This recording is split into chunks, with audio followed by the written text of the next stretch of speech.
Hey, what's going on, OFF199 fans? It's your boy MusiqNerd, and we about to have a minute of MusiqNerd reacting to the biggest win since the national championship of '01. That's right, the biggest win since the national championship of '01. Miami, number 10 seed, defeats the number 7 seed Texas A&M 10-3 in a barn burner of sorts. And we're gonna go over it just a little bit. There's really a lot to unpack from this game. Um, Wow. I mean, first things first, shouts out to Keontae Scott, Ruben Bay, Nakeem Mesidor, Mark Fletcher, Malachi Tony, uh, Mo Torre, Bryce Fitzgerald, the coaching staff. I think all around the defensive effort was incredible.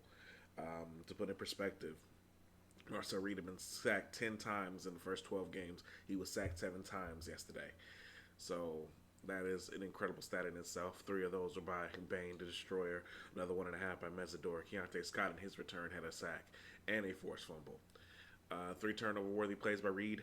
Um, two interceptions by Mr. Bryce Fitzgerald, the super freshman, and of course the aforementioned forced fumble by Mr. Keontae Scott on his sack. Hmm. Like I said, there's a lot to unpack from this game. I felt one thing I'm also seeing from a lot of pundits. It seems like a lot of people didn't really watch this game, but you see the people who did, and you can see how they're kind of excited and how they were about the game. Even though the game was scoreless, it was far from boring. But then again, of course, I have a vested interest in this game. I am a Miami fan, and the way they played defense really excited me. They played incredible yesterday. I think that they had the right game plan defensively. I'll get into the offensive game plan in a little bit, but defensively, I think they had the right game plan. With an offense like Texas A&M, you want to force them to drive the field, and that's what Miami did. They kept everything in front of them. Casey Concepcion, the other receivers as well. They did scare me a little bit, but the thing about it is like Miami deals with Malachi Tony on the practice field all the time, so I think Miami was going to have a solid game plan for Concepcion. I think Craver. I mean, he still had 7 catches for 92 yards yesterday. He got loose for that 61. That one big play that Miami gave up. He got loose for, but you kind of have to take that chance that Marcel Reed was going to. Windy day, hard to navigate those type of things. That's why I think you saw all that you saw in the kicking game. Carter Davis wasn't where he needed to be, but we'll get back to that a little bit as well. But like I said, defensively, I think they were smart. They forced Texas A&M to keep going, like keep proving it, keep proving it, keep proving it, keep proving it. And I think one thing that was pointed out very well yesterday by oh man, Greg McElroy is that you have to kind of keep Texas A&M. They have to make them drive. They're the type of team that you want to have them drive. I'll give Texas A&M a 16-play drive all day because that just gives you more chance to make the turnover-worthy plays, and that's what Miami did. I think, and that's why I think they did a very good job of. Keontae Scott coming back, I think, cannot be overstated. Um, I know I got his stats here, if I'm not mistaken. Hold on. Yeah, I want to get it right because he was amazing yesterday. So I don't want to shortchange my dog. You know exactly what he did. Yeah, 10 tackles, 3 tackles for loss, 2 sacks. My bad, 2 sacks and a forced fumble. Even more sacks than Akeem Mesidor. That's incredible. For someone who probably would have been a Thorpe's finalist had he played all the games, but I think his return is a bit downplayed. I think he's been downplayed all year. I think he has been the best player on defense, really. Of course, Bain and Mesidor have been incredible, but I think Miami would not be able to do all things that they do without Keontae Scott. And I think that the running defense actually benefits from him being there, his versatility. And I think that the way that Marcel Reed kind of stepped out and was able to scramble a little bit in the first half, but when Keontae, well, I think they kept Heatherman made a great adjustment. He had Keontae start playing towards the start of the line for some of those passes, and he had him kind of spy him and kind of float him a little bit. There's a play, I think one of the best plays of the game is where Marcel Reed steps out, and he steps out of the pocket. Mesidor and Bain pressure him, and he steps up, and he's about to go out the pocket. Keontae Scott runs him down and bring him down for one of his second sack. Um, I feel like that was the play of the game because after that, Marcel really didn't really look to run as much because he saw Keontae Scott there and he saw, well, oh man, I'm not going to be able to. It's not Mo Torre. I'm not going to be able to overstep him. with this, and I think that really that's what led to most of the sacks. As the game wore on, the defensive line wore on that very good offensive line of Texas A&M. You know, the one that was talking all that crap about being a good line and being able, and Bain not being someone they had to worry about. Well,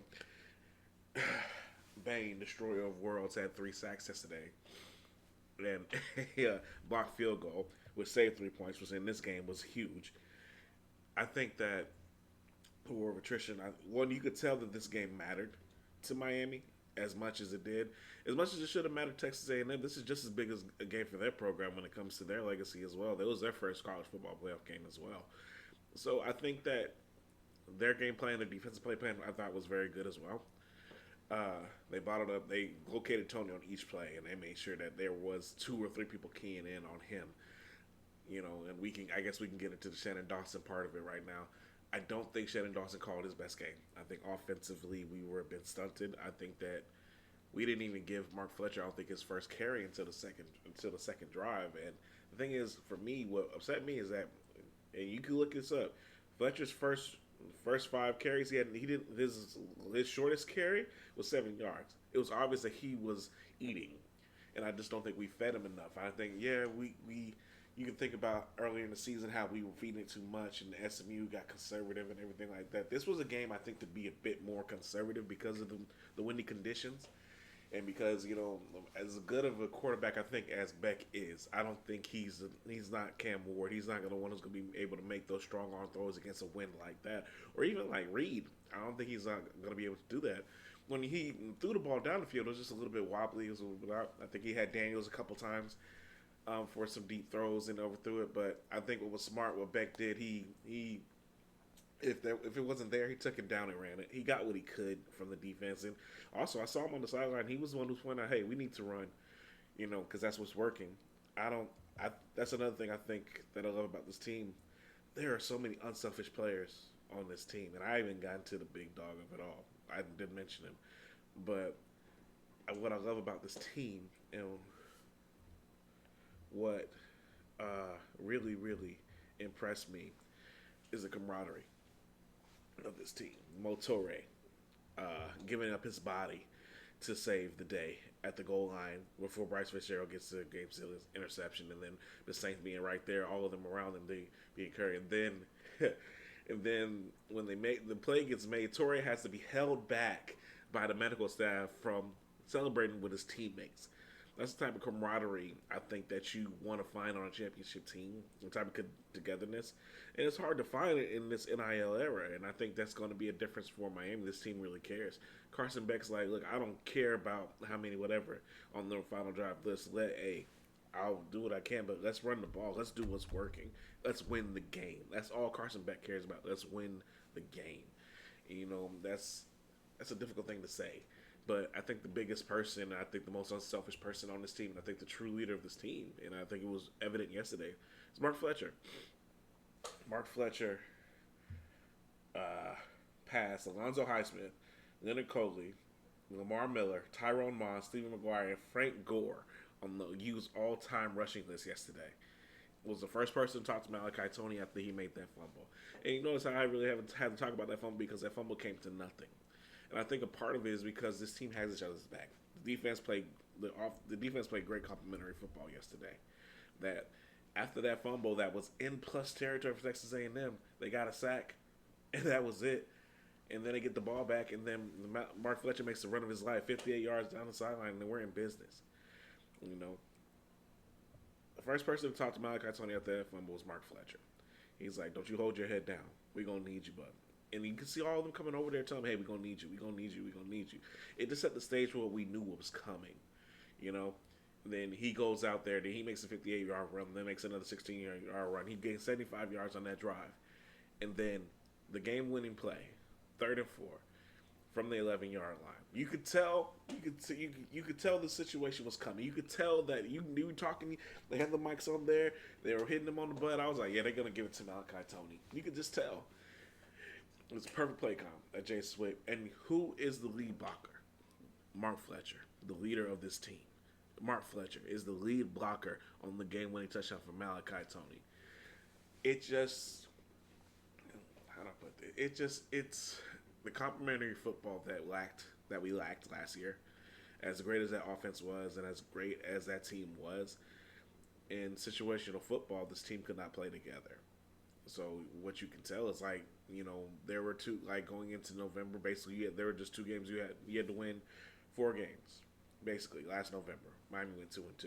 This year, you had to win four games. Miami went 4-0.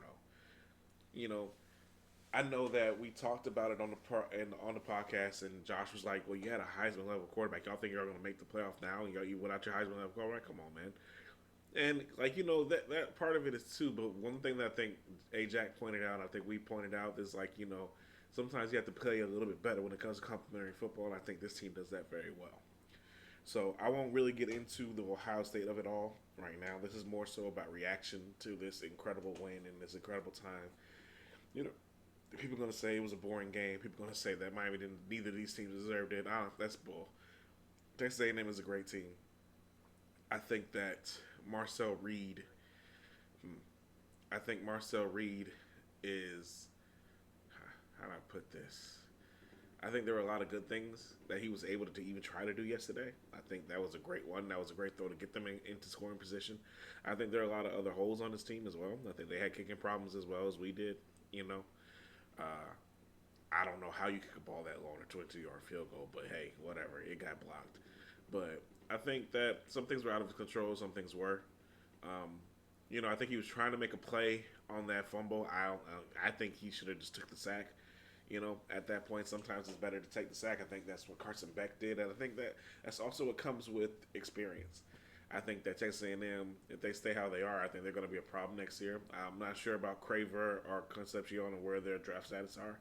I think Craver's done. I think Concepcion has one more year of eligibility left.